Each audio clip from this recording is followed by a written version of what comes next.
সুপ্রিয় দর্শক, আপনাদের সবাইকে স্বাগত জানিয়ে শুরু করছি আমাদের সাপ্তাহিক আয়োজন বিচিত্রা। এই অনুষ্ঠানের মাধ্যমে আমরা দেশের ইতিহাস, ঐতিহ্য এবং আমাদের আশেপাশে ঘটে যাওয়া সাংস্কৃতিক ও সামাজিক অঙ্গনের বিভিন্ন খবরাখবর জানিয়ে আসছি আপনাদেরকে। চলুন দর্শক, এক ঝলকে দেখে নেই আজ কি কি থাকছে আপনাদের জন্য বিচিত্রায়। ঢাকা বিশ্ববিদ্যালয়ে শুরু হয়েছে 11 দিনব্যাপী বার্ষিক নাট্যোৎসব 2024।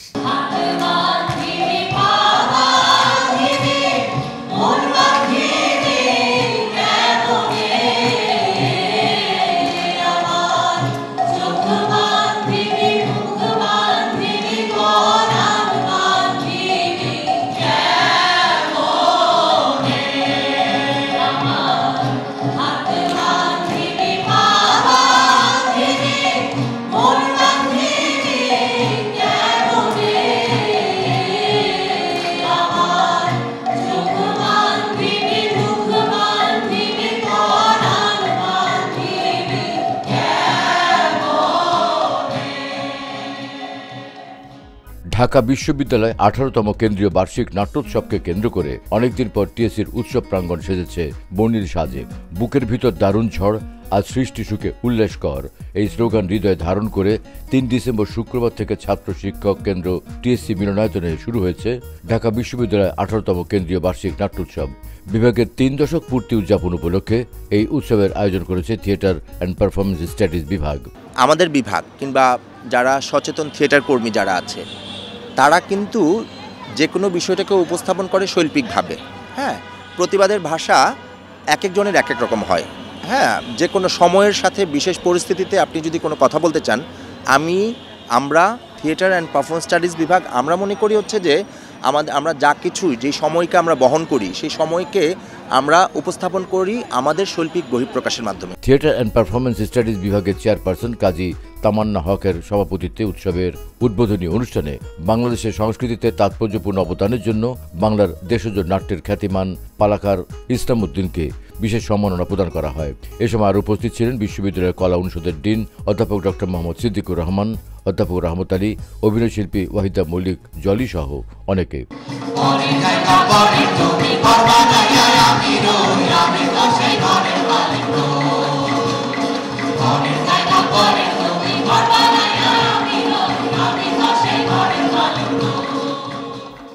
এগারো দিনব্যাপী এই উৎসবে প্রতিদিন সন্ধ্যা 6:30টায় বিশ্ববিদ্যালয়ের থিয়েটার অ্যান্ড পারফরমেন্স স্টাডিজ বিভাগের স্নাতক সমাপনী সেমিস্টারের শিক্ষার্থীদের নির্দেশিত 18টি নাটক মঞ্চায়ন করা হবে।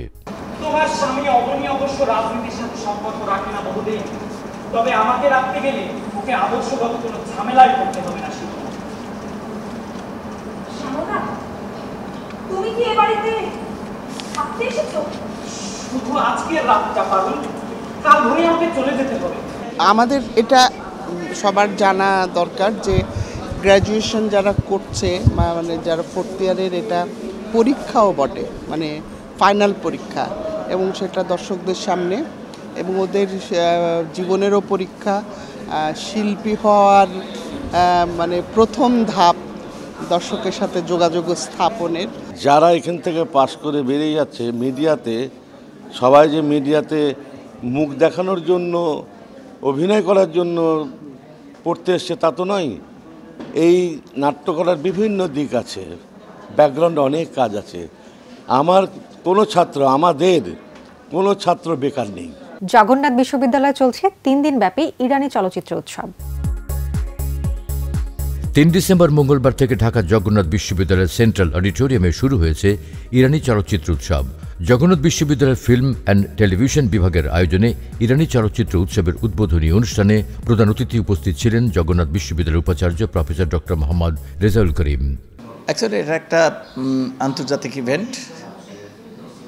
আমাদের দেশ এই সবেমাত্র একটা বিপ্লবোত্তর পরিবেশে এসে গেছে, এবং এখানে যে এত দ্রুত আমরা বিভিন্ন আন্তর্জাতিক সম্প্রদায় আমাদের সাথে নানান ধরনের কোঅপারেশনে এসেছে, এটা আমাদের এই বিপ্লবের ফসল বলে আমরা মনে করি, এবং এই বিপ্লবোত্তর পরিবেশে এটা খুবই কার্যকর। অনুষ্ঠানে বিশেষ অতিথি ছিলেন বাংলাদেশস্থ ইরান দূতাবাসের রাষ্ট্রদূত মনসুর চাওশি এবং ঢাকাস্থ ইরান সাংস্কৃতিক কেন্দ্রের কালচারাল কাউন্সিলর সৈয়দ রেজা মীর মোহাম্মদী। জগন্নাথ বিশ্ববিদ্যালয়ের ফিল্ম অ্যান্ড টেলিভিশন বিভাগের চেয়ারম্যান ডক্টর শাহ মোহাম্মদ নিস্তার খান কবিরের সভাপতিত্বে উদ্বোধনী অনুষ্ঠানে সম্মানিত অতিথি ছিলেন জগন্নাথ বিশ্ববিদ্যালয়ের treasurer professor doctor Sabina Sharmin.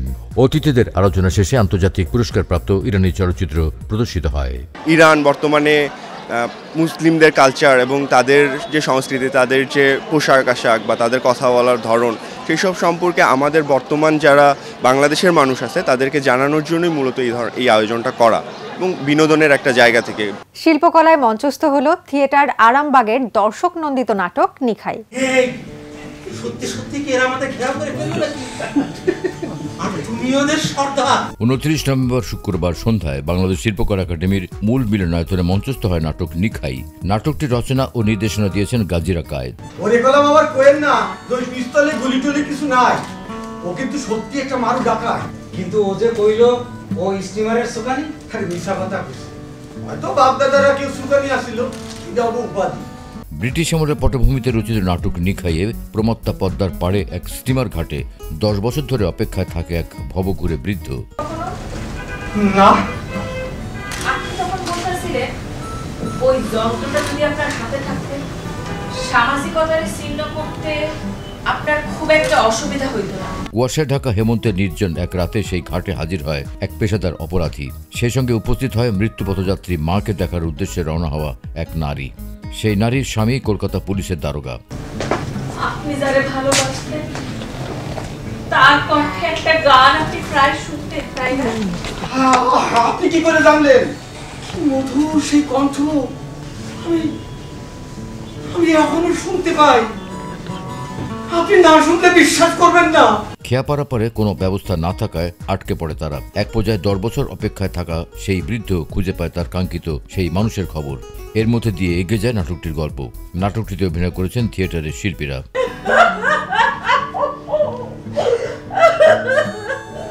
আপনি গান কার কাছ থেকে শিখছেন? কার কাছ থেকে শিখছেন এই গান? আপনার গল্প আমি আমার মার মুখে অনেক শুনছি, কিন্তু এইভাবে আপনার সাথে দেখা হয়ে যাবে ভাবতেও পারি নাই। ঐতিহ্যবাহী বাদ্যযন্ত্র নিয়ে ঢাকার আলিয়স প্রসেস গ্যালারিতে শেষ হলো একটি বিশেষ প্রদর্শনী।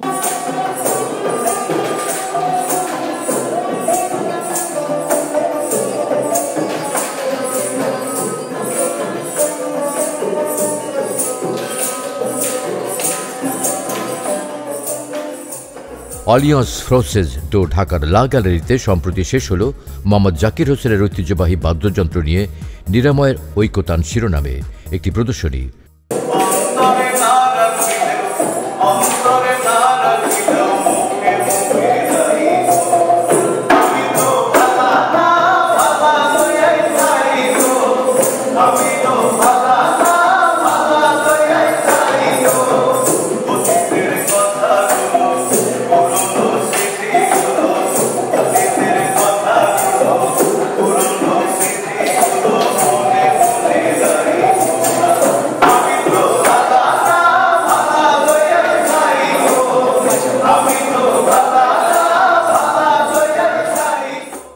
হাজার বছরের ঐতিহ্য বহন করছে আমাদের বাংলা সঙ্গীত।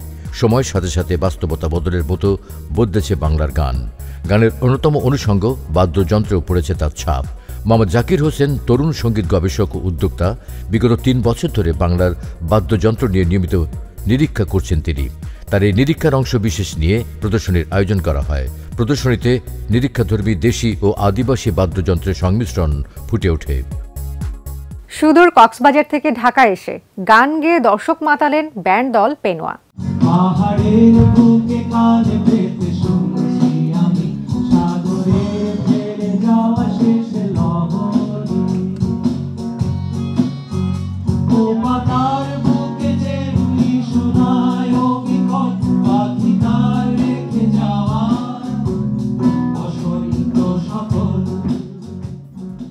বেশ কয়েক বছর ধরেই নিভৃতে গান বনে আসছিল পেনোয়া। গান নিয়েই সাধন ভজন পেনোয়ার সদস্যদের। তাই তো নতুন গানের সন্ধান ও সৃষ্টিশীল অভিজ্ঞতার জন্য 30 নভেম্বর শনিবার সন্ধ্যায় রাজধানীর পরিবাগের সংস্কৃতি বিকাশ কেন্দ্রের উঠানে এ রুহের তলে শিরোনামে দর্শকদের আমন্ত্রণ জানানো হয় পেনোয়ার গান শোনার জন্য। যে তোমার সাথে গোল পৃথিবীর ভ্রমণে, যে তোমার সাথে গোল পৃথিবীর ভ্রমণে, বারে বার দেখা হয় যে অনন্ত পথে, সে তোমার মোহে ঘুরতে আবার এসেছি। এ সমস্ত পথে পরে ঘর বেঁধেছি রুহের তলে। সর্বের আয়োজনে সুদূর কক্সবাজার থেকে এসে ব্যান্ডের প্রথম অ্যালবাম থেকে গান শুনিয়ে শ্রোতাদের মুগ্ধ করেছে পেনোয়া শিল্পীরা। কক্সবাজারের আদি নাম ছিল পেনোয়া। হালের কক্সবাজারকে হলুদ ফুলের রাজ্য বলা হতো, সে হলুদ ফুলের নামে আসলে পেনোয়া আমাদের। So Penowa not only a band, Penowa এর বাইরে আসলে কক্সবাজারের আদি যে ঐতিহ্য এবং পুরা কথা আছে এ বিষয়ে অনুসন্ধান করে। সংবাদপত্রে জুলাইয়ের আত্মত্যাগের চিত্র নিয়ে একটি বিশেষ প্রদর্শনী চলছে ডেইলি স্টারের গ্যালারিতে। সংবাদকর্মীদের 1.5 শতাধিক আলোকচিত্র, ভিডিও ও সংবাদ প্রতিবেদন নিয়ে বৈষম্য বিরোধী ছাত্র আন্দোলন থেকে এক দফা দাবিতে ছাত্র জনতার ঐতিহাসিক অভ্যুত্থানের 36 দিনের ওপর একটি প্রদর্শনীর আয়োজন করে দৈনিক দ্য ডেইলি স্টার।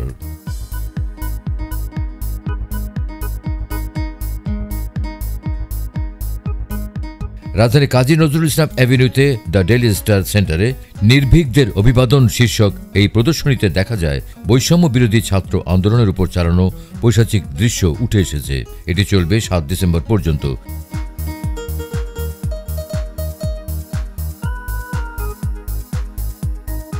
সকাল 10টা থেকে রাত 8টা পর্যন্ত এই প্রদর্শনী সবার জন্য উন্মুক্ত। দ্য ডেইলি স্টার সেন্টারে 36 জুলাই নির্ভীকদের অভিবাদন শীর্ষক এই প্রদর্শনীতে দেখা যায় বৈষম্য বিরোধী ছাত্র আন্দোলনের উপর চালানো পৈশাচিক দৃশ্য উঠে এসেছে। শিল্পকলা একাডেমিতে মঞ্চস্থ হলো নাটকের দল থিয়েটারিয়ানের নাটক ডেথ অফ এ সেলসম্যান।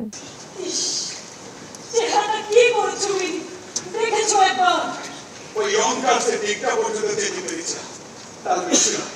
মাঝখানে ভাবলাম একটা কফি খাবো বলে, ওই কফির জন্য হয়তো কি আমি আর ড্রাইভ করতে পারছি না। এইটা আমার গাড়িটা কেমন ধরে টাল খেতে লাগলো।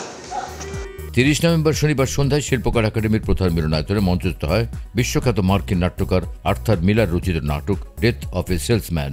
পুরো প্রাণ আপনার চলে বেঁচে থাকতো, তাহলে আমি এতদিন এই ওয়াটার কোম্পানির ইনচার্জ হয়ে বসে পারতাম। পুরোটা রাজার মতো করছি।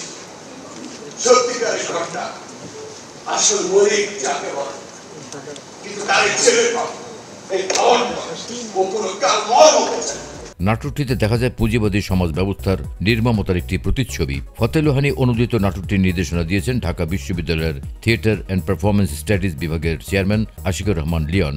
পরিচয় হারানো একজন মানুষের নিজের এবং সমাজের মধ্যে পরিবর্তনকে মেনে নেওয়ার অক্ষমতাকে কেন্দ্র করে আবর্তিত হয়েছে নাটকের কাহিনী। এতে উঠে এসেছে নিম্ন মধ্যবিত্তের টানাপোড়েনের জীবনচিত্র।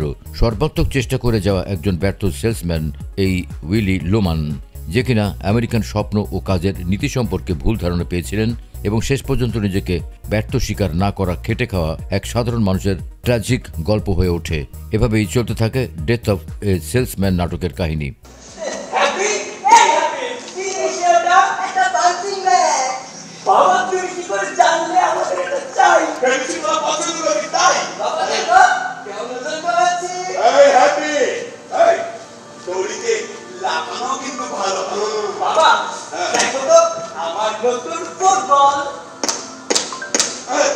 নাটকটি বিভিন্ন চরিত্রে অভিনয় করেছেন তৌহিদ বিপ্লব, পলি চৌধুরী, তাসমিয়া মিম, মোহাম্মদ মাইনুল ইসলাম সহ অনেকে।